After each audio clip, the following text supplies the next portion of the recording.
जोहार दोस्तों, हम लोग पहुंचे हैं रायपुर अनुसूचित जनजाति आयोग छत्तीसगढ़, जहां पर एक महिला न्याय पाने के लिए आयोग पहुंची है। अनुसूचित जनजाति आयोग ये आदिवासी महिला है और आदिवासी महिला रेलवे में कर्मचारी हैं और रेलवे में रहते कैसे जातिवाद का शिकार हुए हैं ये आप भी बताएंगे। मैडम अपना पहले नाम बताइए। मेरा नाम है कल्पना कृष्णा स्वामी पुल्लेवार।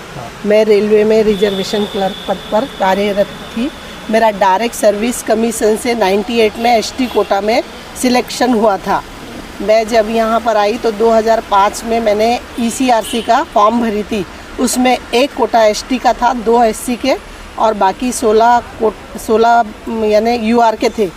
तो मुझे जो प्रमोशन देना चाहिए मुझे न दे करके यूआर लोगों को दिए और मैं क्लर्क में आई तो मेरे को गेट कीपर कभी कुछ यूआर में ऐसे कॉल करते रहे और मेरे नाम को हटाकर यूआर लोगों को प्रमोशन दिया गया।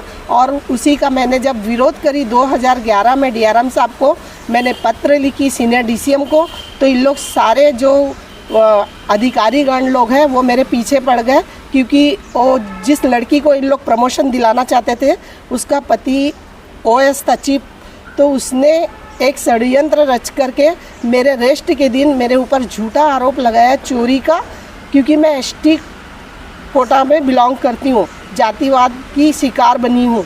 तो इन लोगों ने उसको प्रमोशन देकर मेरे को चोरी में जेल ताबड़तोड़, कोई इंक्वायरी नहीं, कुछ नहीं। 1 अक्टूबर को मेरा रेस्ट था, 30 अक्टूबर को मेरा 30/9/2013 को मेरा रेस्ट था और 1 अक्टूबर को मैं जब ड्यूटी आई तो इन लोगों ने 3 बजे डायरेक्ट मेरे को ड्यूटी से एक रूम में बंद कर दिए, थाने में ले जाकर मारपीट किया मेरे साथ, मेरे को ज़बरदस्ती बैंक से पैसा मंगवाया और 2 तारीख को मेरे को जेल में दाखिल करा दिए। कोई रेलवे की इंक्वायरी नहीं, कोई ऑफिसर ने मेरी खोज खबर नहीं ली। 6 साल के बाद जब मैं जीत कर आई हूँ तो जीत कर आने के बाद में भी इन लोग मेरे को ना प्रमोशन दे रहे, ना मुझे पैसा दे रहे। और जिस लड़की ने चोरी की थी, क्योंकि चोरी हुई नहीं थी, झूठा आरोप लगाए थे चोरी का, उस दिन चोरी हुई नहीं थी, क्योंकि वो लड़की ने पैसा जमा ही नहीं की थी रेल में, तो चोरी कैसा। तो उस लड़की के ऊपर में सीनियर डीसीएम ने 10-10 हज़ार रुपया महीना काट कर 1.5 लाख उनसे भरपाई कर लिया, क्योंकि 1,60,000 कुछ पैसा था वो, तो उनसे भरपाई कर लिए किरण पानीग्राही और पद्मा ज्योति से। और उसके बाद उसको वीआर भी दे दिए, विपिन वैष्णव, सीनियर डीसीएम की मिलीभगत, क्योंकि ये सब लोग ब्राह्मण और यूआर ब्राह्मण है और रेलवे अधिकारी है और मैं एक एसटी महिला हूँ, इसीलिए मेरे साथ पूरा तरीके से भेदभाव किया जा रहा है आज भी। और मुझे 2000 ग्रेड में डाउन कर दिया। तो मैं यहाँ पर आयोग में जब आई अपनी बात रखने के लिए, तो यहाँ पर भी मेरे साथ में वही दुर्व्यवहार किया गया। मिस्टर भुआल सर है एडमिनिस्ट्रेशन अधिकारी, हाँ, और वो क्या है कि 18 साल से एक ही पद पर है और वो हमारे अधिकारियों से मिल लिए।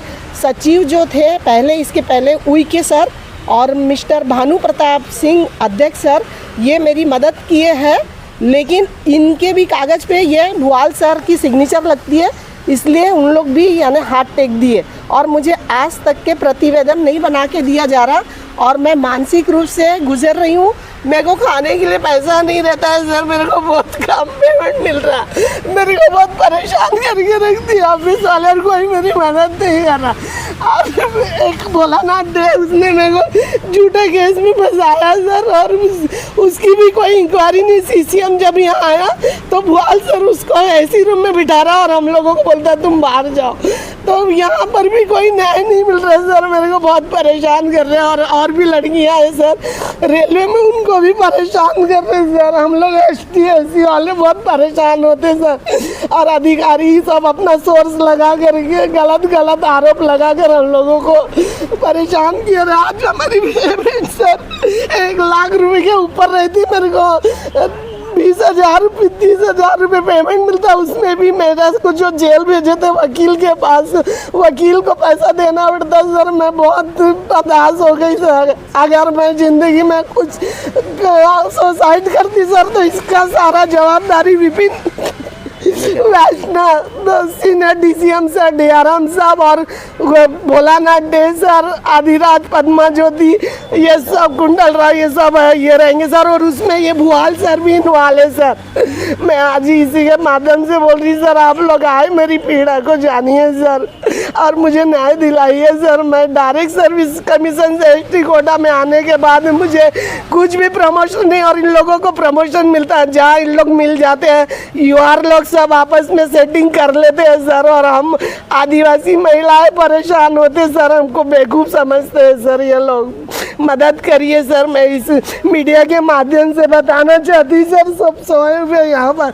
मैं सर वहाँ पर यहाँ के जो मुख्यमंत्री है सर, क्या बोलते हैं, विष्णुदेव साय सर, उनको मैं बाई हैंड लेटर दी सर, उन्होंने भी कुछ नहीं ध्यान दिया। यहाँ राम विचार नेताम सर को दी, उन्होंने कागज पे ऐसी लिखकर PA के पास दे दिए, वो PA ने भी तंडे बस्ते में डाल दिया सर।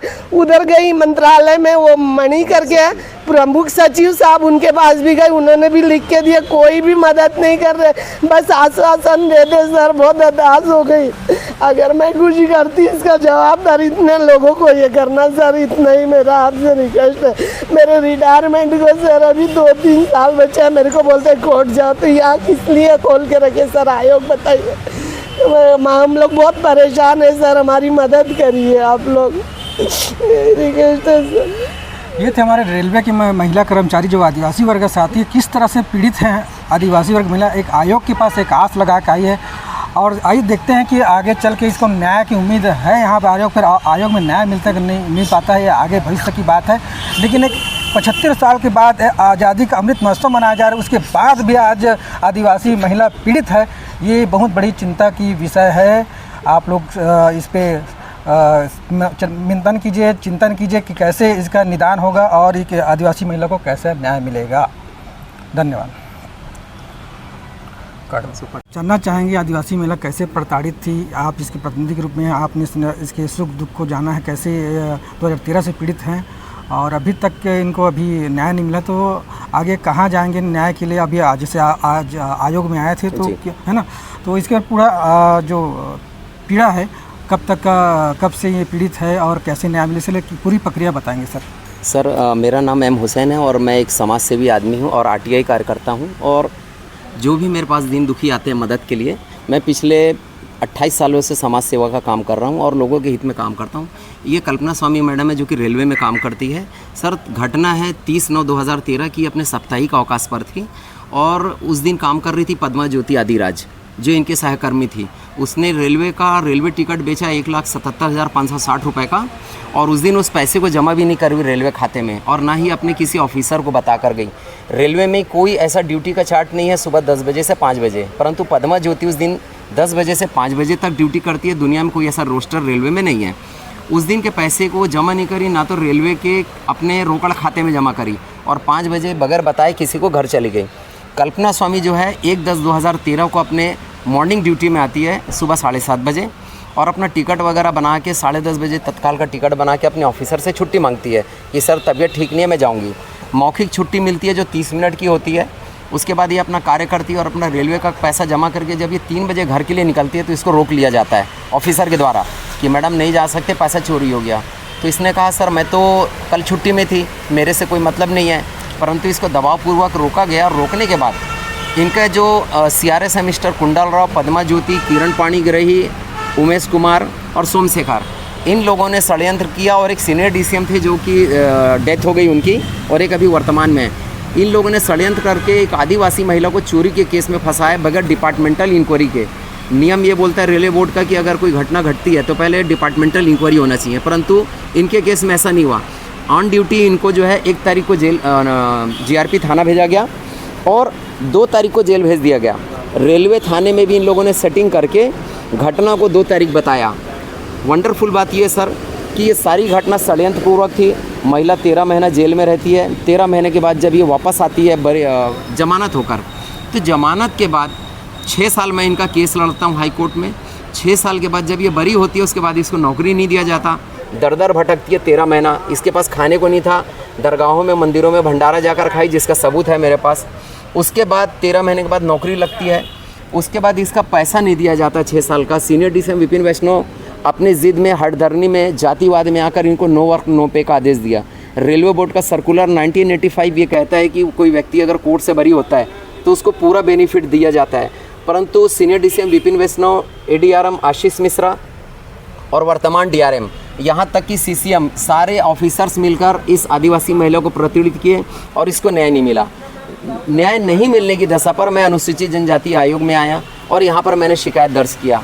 चूँकि आदिवासी महिला 13 सालों से पीड़ित है, बोल नहीं पाती, तो एज ए प्रतिनिधि मैंने यहाँ आवेदन दिया कि कल्पना स्वामी के प्रकरण की पूरी पैरवी मैं करूँगा और मुझे उसकी अनुमति मिली। परंतु यहाँ पर भी देखने को मिला कि यहाँ पर भी जो है अध्यक्ष नहीं थे। जब हम शुरू दिनों में आए थे सचिव और अध्यक्ष नहीं थे। 4 महीना भुवाल साहब ने सुनवाई करी और जो सुनवाई का तरीका था वो बिल्कुल डिफरेंट था। एक आदिवासी महिला को इग्नोर किया गया और उनको रिस्पांस दिया गया। 4 महीने के बाद अध्यक्ष महोदय का आना हुआ, फिर हमने उनके दरमियान सुनवाई हुई, पूरी सुनवाई हुई, बहुत अच्छी सुनवाई हुई। इसी दरमियान उनके सर का आना होता है जो सचिव बनते हैं, और उन्होंने तो बहुत ही दमदारी से सुनवाई करी और उन्होंने FIR के लिए भी लिखा, परंतु उनका कार्यकाल 2-3 महीने का था और वो रह नहीं पाए और उनका मेरे ख्याल से रिटायर हो गए वो। लेकिन आयोग में न्याय नहीं मिला। आयोग में देखने को ये मिला कि विरोधियों के साथ साठगांठ की गई, यहाँ पर उनको रिस्पांस दिया गया और प्रतिनिधि जो अपना प्रतिनिधित्व कर सकता है उस आदिवासी महिला के लिए, हमको कहा गया कि आप बाहर जाइए, आप नहीं बोल सकते। और यहाँ पर जो बयान भी लिया गया है, बयान भी जो विरोधी पक्ष है उनके मन मुताबिक लिया गया। हमारे बताए अनुसार या हमने जो स्टोरी बताई, जो दस्तावेज दिए, उस हिसाब से बयान नहीं लिया गया। पूरा बयान जो लिया गया विरोधियों के पक्ष में लिया गया। सब कुछ होने के बाद भी आयोग के द्वारा FIR नहीं किया जा रहा है। घटना की जांच होने के बाद प्रतिवेदन नहीं तैयार किया जा रहा है। जब हम परेशान हो गए तो इसकी शिकायत हमने प्रमुख सचिव से करी। प्रमुख सचिव ने इनको तत्काल जो है प्रतिवेदन बनाने का आदेश दिया। उसके बाद भी यहाँ प्रतिवेदन नहीं बन रहा। आज हमें किसी के माध्यम से पता चला कि यहाँ समाज की बैठक होने वाली है और हमने उस समाज को अपनी पीड़ा बताने के लिए आयोग जब आए तो उसने अपनी पीड़ा बताई रो कर, और कहीं से भी आयोग में हमको न्याय नहीं मिल रहा है। मैं इस चैनल के माध्यम से, आदिवासी समाजी जो चैनल है, मैं इनके माध्यम से प्रधानमंत्री नरेंद्र मोदी, हमारे छत्तीसगढ़ के मुख्यमंत्री विष्णुदेव साय जी, राम विचारधीन नेताम जी को मैं कहना चाहूँगा कि आपने आयोग तो गठित कर दिया, लेकिन आपने आदिवासियों को पीड़ा को समझने का प्रयास कभी नहीं किया कि यहाँ पर आदिवासियों को न्याय मिल रहा है कि नहीं मिल रहा। इस चैनल के माध्यम से मैं चाहूँगा कि आयोग की एक बार संज्ञान मिले। यहाँ कितने प्रकरण दर्ज हुए, कितने को संज्ञान में लिया गया, कितने का निराकरण किया गया, आदिवासियों को न्याय मिला ना मिला, ये सरकार का दायित्व बनता है। खाली आयोग बना देने से कुछ नहीं होता। आयोग में आदिवासी बहुत पीड़ित हैं, आयोग में भी न्याय नहीं मिल रहा है। मैं इस चैनल के माध्यम से पुनः आग्रह करूँगा सरकार में बैठे बड़े वरिष्ठ मंत्रियों से कि आयोग को संज्ञान मिले और यहाँ की कार्रवाई को खुद आकर स्वयं देखें या निरीक्षण करवाएं और कल्पना कृष्णा स्वामी के साथ न्याय किया जाए। जो विरोधी हैं उनके ऊपर FIR कराया जाए, क्योंकि महिला थाना भी FIR करने से इनकार कर चुकी है। और जब अंत में न्याय नहीं मिलेगा तो मजबूरन मुझे हाईकोर्ट की शरण में जाना पड़ेगा, और जब मुझे हाईकोर्ट जाना पड़ेगा तो ऐसा आयोग बनाने की कोई ज़रूरत नहीं है जहाँ पे आदिवासियों को न्याय